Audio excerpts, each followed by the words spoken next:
আজকে নজরুল না হইলে আমরা বিপ্লবের দ্রোহ পাইতাম না। আজকে নজরুল না হইলে আমাদের আবেগের ভাষা বিকশিত হইতো না। এখনো পর্যন্ত তার বিভিন্ন জায়গায় শ্যামাসঙ্গীত যে হয়, এখনও নজরুলেরটা গাওয়া হয়। উনি নিজে তার ছেলের নাম লিখেছিলেন কৃষ্ণ মোহাম্মদ। তো এরকম একজন অসাম্প্রদায়িক কবি বাংলাদেশের নাগরিক হয়েছেন, এটি আমাদের জন্য গর্বের। এবং এই নাগরিকত্ব দিয়েছেন শহীদ রাষ্ট্রপতি জিয়াউর রহমান বীরুত্তম।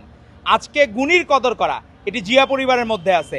গুণীর কদর শুরু করেছিলেন শহীদ রাষ্ট্রপতি জিয়াউর রহমান বীরুত্তম, তারই ধারাবাহিকতায় বেগম খালেদা জিয়া সেই ধরে গেছেন। এবং তারেক রহমান গতকাল ঘোষণা করেছেন যে 25শে মে 2026 থেকে 25শে মে 27 পর্যন্ত নজরুল বর্ষ উদযাপিত হবে।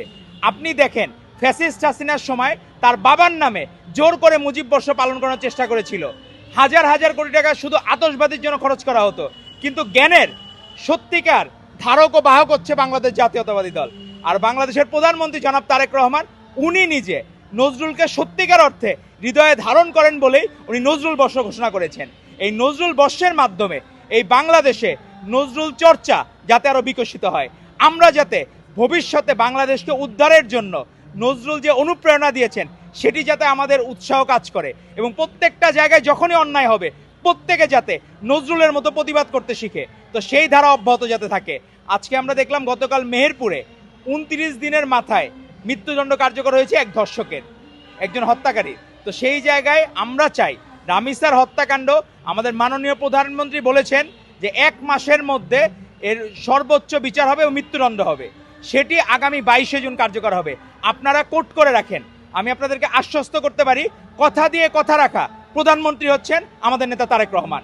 তো উনি নিজে আগামী 22শে জুন আশা করি উনি নিজে এর মধ্যেই মৃত্যুদণ্ড কার্যকর হবে রামিসার হত্যাকারীর, এবং আমরা সুষ্ঠু বিচার, ন্যায় বিচার প্রতিষ্ঠিত হব।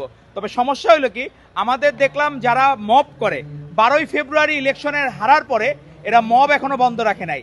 বট আইডি খুলে চিটাগাং বিশ্ববিদ্যালয়ের এক শিবির নেতা, সে বট আইডি খুলে তার নারী শিক্ষার্থীকে, তার নারী বন্ধুকে সে নিজে হ্যারেস করতেছে বট আইডি খুলে। তো এই ধরনের নির্লজ্জ চর্চা বাংলাদেশের মানুষ আর দেখতে চায় না।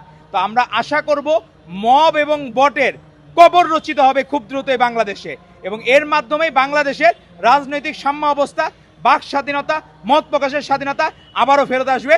এবং সেজন্য আমাদের সব সময় উদ্দীপনার উৎস, আমাদের এই চেতনার উৎস হচ্ছেন কাজী নজরুল ইসলাম। কাজী নজরুল ইসলামের প্রতি কৃতজ্ঞতা জানাই, এবং তার কর্ম অমর হয়ে থাকবে বাংলাদেশে, এবং আল্লাহ তাআলা তাকে বেহেশতের মেহমান হিসেবে কবুল করে নিন। ধন্যবাদ আপনাদের সবাইকে। Happiness.